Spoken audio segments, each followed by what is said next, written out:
In the former Soviet Republic of Kazakhstan, there is an oil deposit called Kashagan. It is located 2 miles under the floor of the Caspian Sea in a zone regularly pummeled by 60-mile-per-hour winds. In winter, not only is there moving sea ice, but the winds carry sea spray, which often entombs the entire offshore production facility itself in feet of ice. Kashagan has, bar none, the world's worst operating conditions.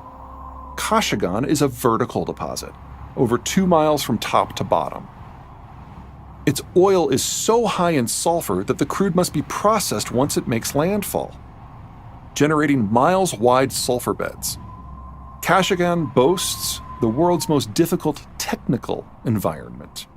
Tapping Kashagan required that the best minds in the industry develop fundamentally new technologies to deal with the field's unique challenges. The consortium of companies developing it spent over $150 billion, considerably more than the entire annual GDP of Kazakhstan at the time, and 14 years before even getting to first commercial production. Startup costs at Kashagan are, bar none, the world's highest. The running joke in energy circles is that Kashagan is really pronounced cash all gone. Once Kashagan's crude is pumped up, depressurized, and processed, it is piped more than 1,000 miles to the Black Sea, where it is loaded onto small tankers for transit through the Turkish Straits to the Mediterranean, passing through downtown Istanbul before sailing on through the Suez Canal to the Red Sea. It is then reloaded onto long-haul supertankers that transport the crude another 8,000 miles past Pakistan and India, through the Strait of Malacca, and by the entirety of the Vietnamese and Chinese coast before reaching its final destination in Japan.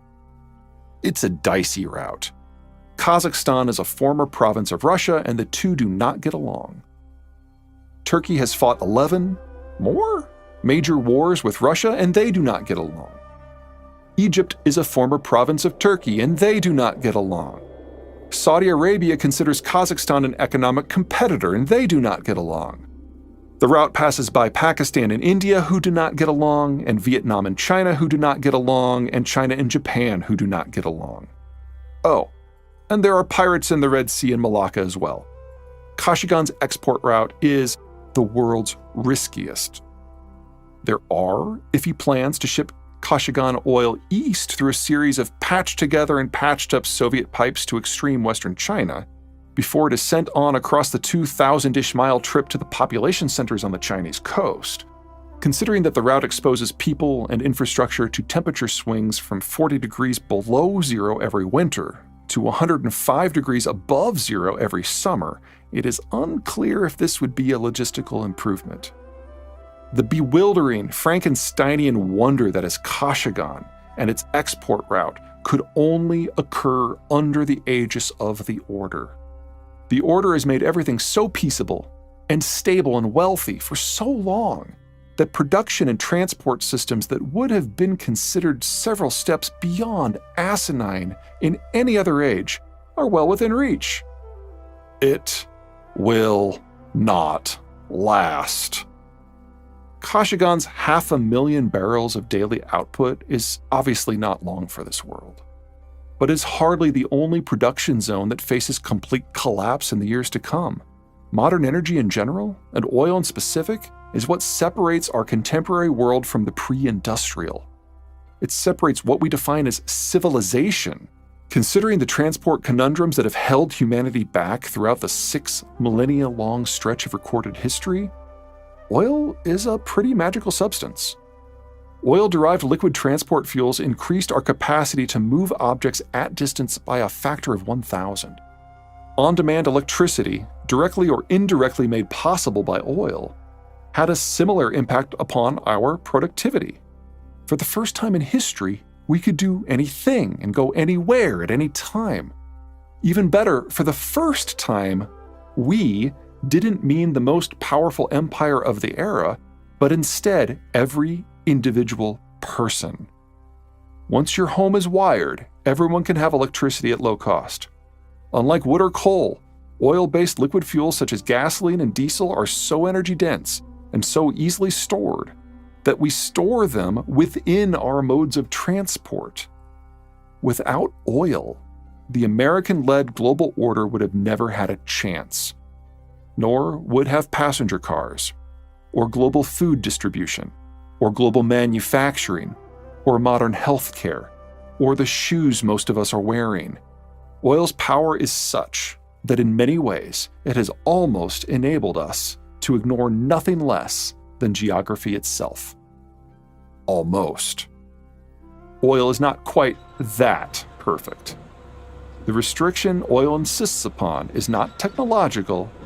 Oil feels no obligation to exist in locations that are convenient. For the entirety of the industrial age, getting the oil from where it exists to where it is needed has been gnarly. In that, Kashagan is no standout. There are only so many ways to advance the human condition. One is to conquer a big chunk of land and make it your own. Another is to give as many people as you can within your society a stake in the system, so their collective actions support all aspects of the government and economy. A third idea is to drive back the night, and in doing so manufacture that rarest of commodities, time.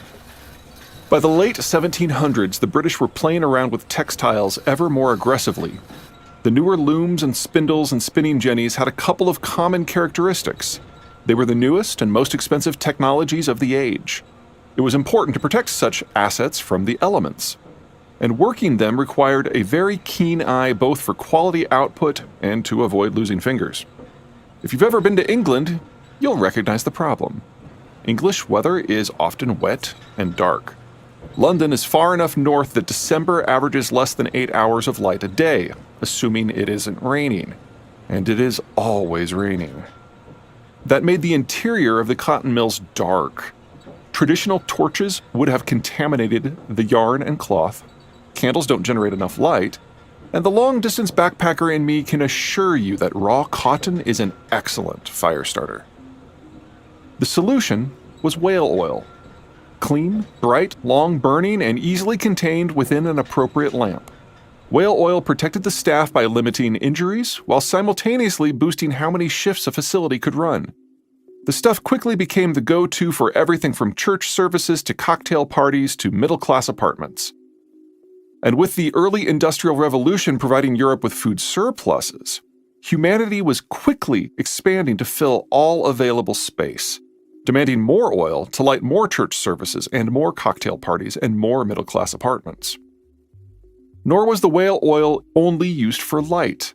The early industrial age produced lots of machinery with lots of parts that could get stuck very easily.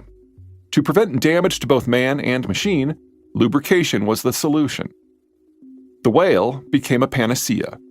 Light, lubrication, and some steaks on the side. Everybody won. Except the whales. Courtesy of Captain Ahab and men like him, creatures that once existed in the literal millions were reduced in short order to the tens of thousands. Fewer whales meant less whale oil, and the price of whale oil rose. The solution took two forms. First, coal. One of the common dangers in coal mines is methane, a gaseous substance that we know alternatively as natural gas, cow farts, and coal gas. Managing coal gas is a constant challenge for coal miners, since every time a miner cracks into a seam, there's a chance of releasing some hidden pocket of the stuff. Common outcomes are asphyxiation and explosion. Yet where there's a risk of something exploding uncontrollably, there is also a possibility of making it burn controllably. Add in a bit of industrial age chemistry know-how, and we figured out how to process coal to generate methane on demand. We'd then pipe it into street lamps, or textile factories, for light. We saw a fair amount of this sort of thing in southern England, the American Northeast, and Germany. The second and more widespread solution was something called kerosene. Unlike coal gas, dangers of explosion were non-existent, and you didn't have to be proximate to a coal supply, and you didn't need to install any infrastructure. You just needed a lamp.